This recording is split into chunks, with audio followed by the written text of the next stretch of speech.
பார்க்குற ப்ராப்பர்ட்டி பார்த்திங்கன்னா 25 ஏக்கர்.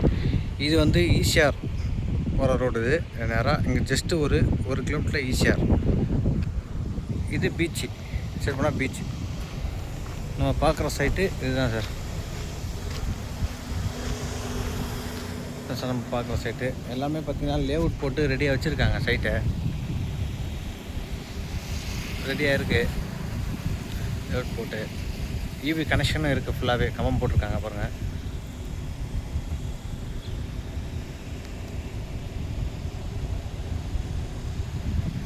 ஃபுல்லாகவே காம்பவுண்ட் போட்டாச்சு. 25 ஏக்கரும் காம்பவுண்டு, ரோடும் பிரித்து கரெக்டாக கட் பண்ணி போட்டிருக்காங்க.